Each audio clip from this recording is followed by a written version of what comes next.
দুনিয়ার ভিতরে যারা অহংকারী দেখাবে আল্লাহ রাব্বুল আলামিন তাদেরকে কিয়ামতের ময়দানে পিঁপড়ার ন্যায় উঠানো হবে।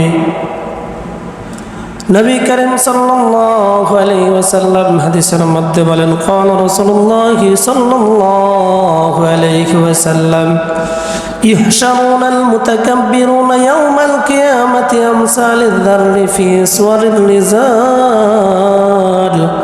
নবী করিম সাল্লাল্লাহু আলাইহি ওয়াসাল্লাম বলেন, অহংকারী ব্যক্তিদেরকে কিয়ামতের দিন ক্ষুদ্র পিঁপড়ার মতো মানুষের আকৃতিতে উঠানো হবে।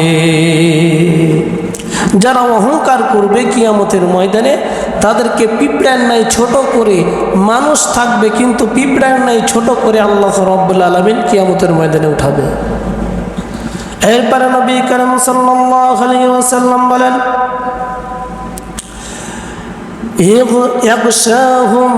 يغشاهم الظل في كل مكان من كل مكان فيساقون إلى سجن في جهنم يسمى بولاس। এরপর নবী করিম সাল্লাল্লাহু আলাইহি ওয়াসাল্লাম বলেন, তাদেরকে চতুর্দিক থেকে অপমান লাঞ্ছনা ছেয়ে ফেলবে। জাহান্নামের বুলাস নামক জেলখানার মধ্যে তাদেরকে ঢুকায় দেওয়া হবে। জাহান্নামের একটা জেলখানা আছে, জেলখানার নাম হচ্ছে বুলাস। কি নাম? বুলাস। এই বুলাস নামক জাহান্নামে যারা অহংকার করবে এদেরকে উঠানো হবে, এদেরকে এই জেলখানার মধ্যে ভরে দেওয়া হবে। নবী করিম সাল্লাল্লাহু আলাইহি ওয়াসাল্লাম এরপরে বলেন, তা'লুহুম নারুল আনয়ার ইসকাউনা মিন উসারাতি আহলিন নার তিনাতিল খাবাল। এরপরে নবী করিম সাল্লাল্লাহু আলাইহি ওয়াসাল্লাম বলেন, তাদেরকে বুলাস নামক জেলখানার মধ্যে ভরে দেওয়া হবে। এরপরে আগুন তাদেরকে গ্রাস করে ফেলবে এই জেলখানার মধ্যে। যেমন জেলখানার মধ্যে যেখানে তাদেরকে রিমান্ডে নেওয়া হয়, ওই রকম তাদেরকে জেলখানার মধ্যে, ওই বুলাস নামক জেলখানার মধ্যে ভরে দিয়ে তাদেরকে জাহান্নামের আগুনে গ্রাস করবে। আর তাদেরকে জাহান্নামীদের গলিত পুজ পান করানো হবে। জাহান্নামে যারা থাকবে এদের গলিত পুজগুলো তাদেরকে পান করানো হবে, রক্তগুলো পান করানো হবে। এই জন্য দুনিয়ার ভিতরে যারা অহংকার করবে তাদেরকে আল্লাহ রাব্বুল আলামিন পিঁপড়ার মতো ছোট করে কিয়ামতের ময়দানে উঠানো হবে। তাদেরকে জাহান্নামের এমন একটা জায়গার মধ্যে, বুলাস নামক জায়গার মধ্যে জেলখানায় ভরা হবে। আর তাদের মানুষের রক্ত ফুজ তাদেরকে পান করানো হবে। এই জন্য দুনিয়ার ভিতরে অহংকার করা যাবে না, কারণ আল্লাহ রাব্বুল আলামিন অহংকারীকে ভালোবাসে না। ওয়ালা তামশি ফিল আরদি মারহা, অহংকার দুনিয়ার ভিতরে দাম্ভিকতার সঙ্গে চলো না, কারণ আল্লাহ রাব্বুল আলামিন অহংকারীকে ভালোবাসেন না। এই জন্য দুনিয়ার ভিতরে থাকবো সরল সোজা হয়ে থাকবো, দুনিয়াতে অহংকার দেখাবো না, নম্র ভদ্র হয়ে দুনিয়ার ভিতরে থাকবো। যখন দুনিয়ার ভিতরে নম্র ভদ্র হয়ে থাকবে আল্লাহ রাব্বুল আলামিন আপনাকে ভালোবাসবে। এই জন্য আমার বন্ধুগণ, আমার ভাইয়েরা, অহংকার করা যাবে না। অহংকার এটা আল্লাহ রাব্বুল আলামিনের চাদর। যে অহংকার করলো আল্লাহর চাদর ধরে টানাটানি করলো, সুতরাং অহংকার করা যাবে না। অহংকারে দেখি আমি জমিনের ভিতরে চলবো না, অহংকার দেখি আমি জমিনের ভিতরে চলবো না। এই জন্য আল্লাহ তাআলা আমাদেরকে সকলকে অহংকারী না, বিনয়ী নম্র হয়ে আমরা যেন দুনিয়াতে চলতে পারি সেই তৌফিক দান করুন, আল্লাহুম্মা আমিন। আমার বন্ধুগণ, আমার ভাইয়েরা, এই জন্য দুনিয়ার ভিতরে অহংকার আমরা করবো না, অহংকারী প্রদর্শন করবো না। আমরা দুনিয়ার ভিতরে যদি অহংকারী হয়ে যাই, আল্লাহ রাব্বুল আলামিন অহংকারীকে পছন্দ করে না। যাকে পছন্দ করে না আল্লাহ রাব্বুল আলামিন, যাকে ভালোবাসেন না, ওই ব্যক্তির জাহান্নাম ছাড়া কোনো উপায় হবে না। এই জন্য অহংকার করা যাবে না। আমার বন্ধুগণ, আমার ভাইরা, আমি কোরআন কারীম থেকে সূরা বনী ইসরাঈলের একটি আয়াত তিলাওয়াত করেছি, ওয়াকাদা রাব্বুকা আল্লা তা'বুদু ইল্লা ইয়্যাহু ওয়া বিল ওয়ালিদাইনি ইহসানা। আল্লাহ রাব্বুল আলামিন এই আয়াতের মধ্যে বলছেন যে আমার 1 নম্বর চূড়ান্ত ফয়সালা হলো আমি আল্লাহ ছাড়া অন্য কারো দাসত্ব করা যাবে না, গোলামি করা যাবে না, কেবলমাত্র শুধুমাত্র আমার গোলামি করবা, আমার দাসত্ব করবা। আমার 2 নম্বর চূড়ান্ত ফয়সালা হলো পিতা মাতার সঙ্গে ভালো ব্যবহার করবা। আমার বন্ধুগণ, আমার ভাইরা, ঢাকার একটা ঘটনা, ঢাকা ধানমন্ডির একটা ঘটনা। আমার বন্ধুগণ, এক লোকের 3 জন সন্তান, 2 জন মেয়ে, 1 জন ছেলে।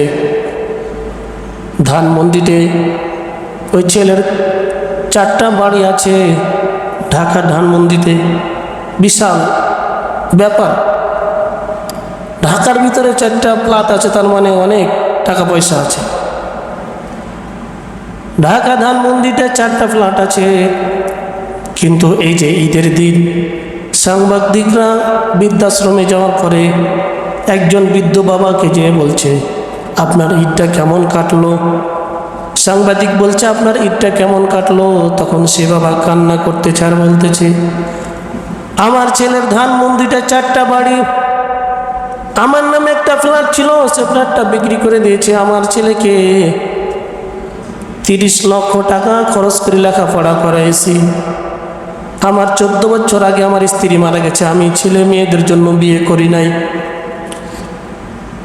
আমার 14 বছর আগে আমার স্ত্রী মারা গিয়েছে, ছেলে মেয়েদের জন্য আমি বিবাহ করি নাই।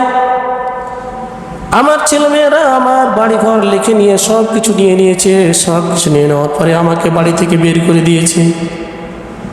আজকে আমি এই বৃদ্ধাশ্রমে ঈদের দিন আমি ভালো খাবার খেতে পারি না।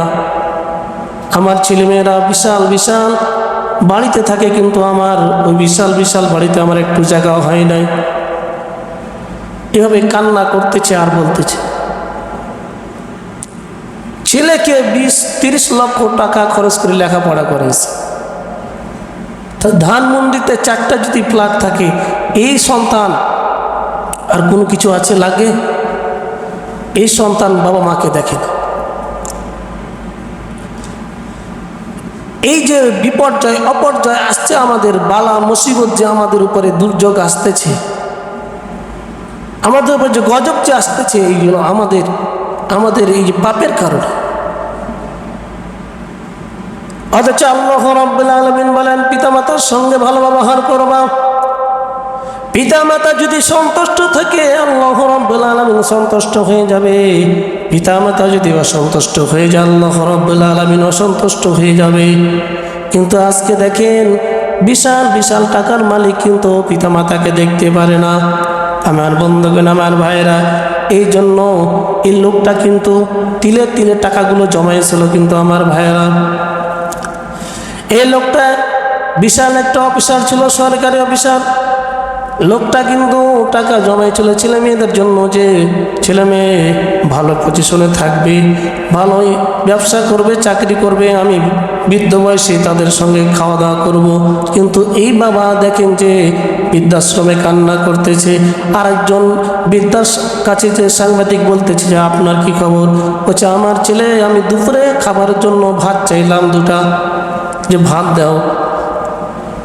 আমার বৌমার রুম থেকে বলতেছে যে, এই বৃদ্ধকে এক্ষুনি ঘাট ধাক্কা দিয়ে বাড়ি থেকে বের করে দাও। আমাকে দুপুরে 2টা খাবারও দেয় না, আমাকে বের করে দেওয়া হয়েছে বাড়ি থেকে। এটা কি জন্য হচ্ছে? এটা এই জন্য হচ্ছে, আপনার সন্তানকে বড় ডাক্তার বানাইছেন, বড় মাস্টার বানাইছেন, বড় ইঞ্জিনিয়ার বানাইছেন, বড় ফার্সিস ডাক্তার বানাইছেন, এরপরে আপনি বিসিএস ক্যাডার বানিয়েছেন, কিন্তু তার ভিতরে ইসলাম নাই, তার ভিতরে কোরআন নাই, তার ভিতরে হাদিস নাই।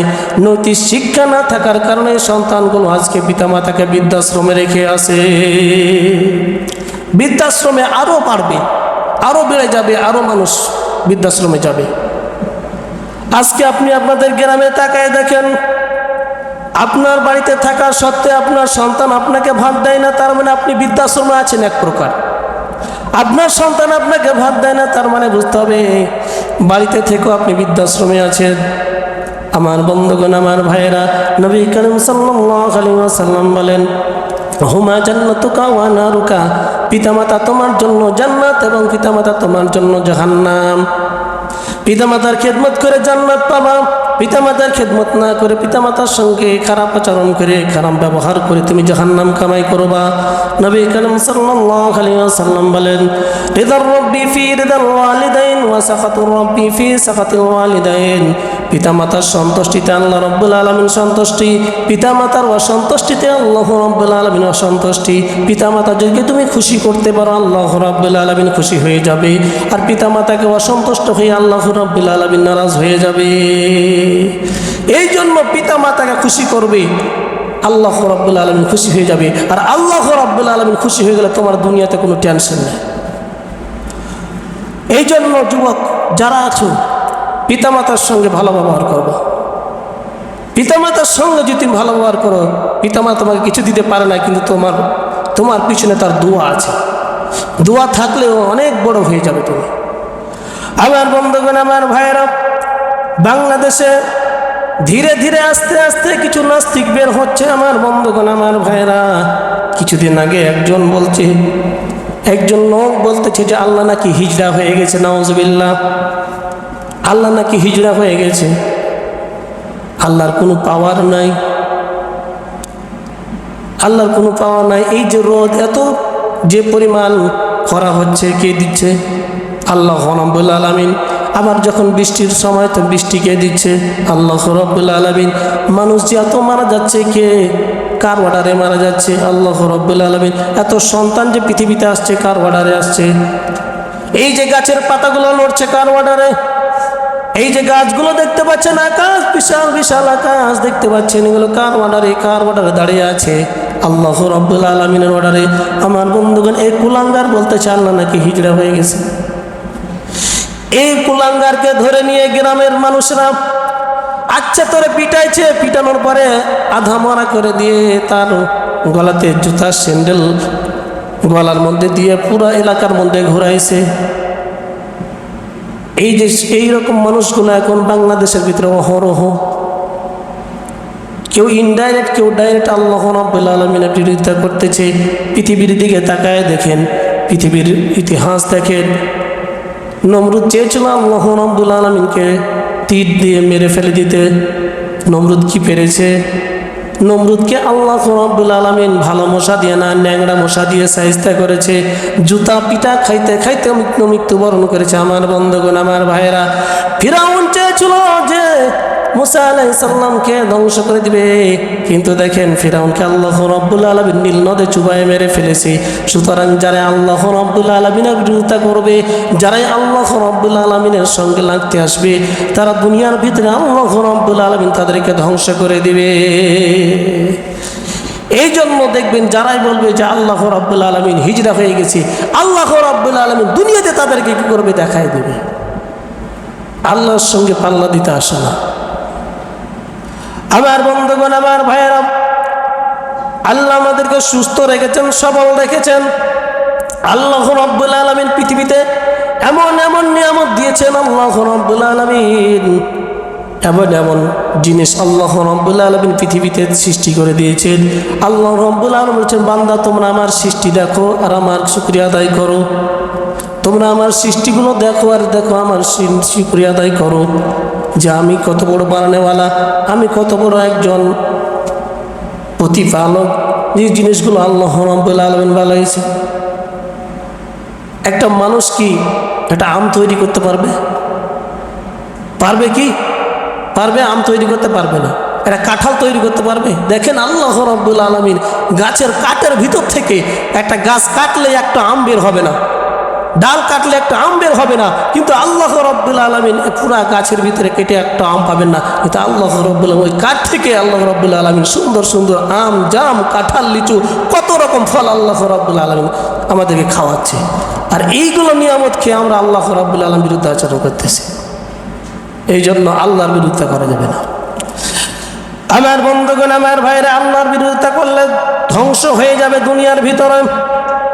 যারাই আল্লাহ রাব্বুল আলামিনের বিরোধিতা করেছে, আল্লাহ রাব্বুল আলামিন তাদেরকে ধ্বংস করে দিয়েছেন।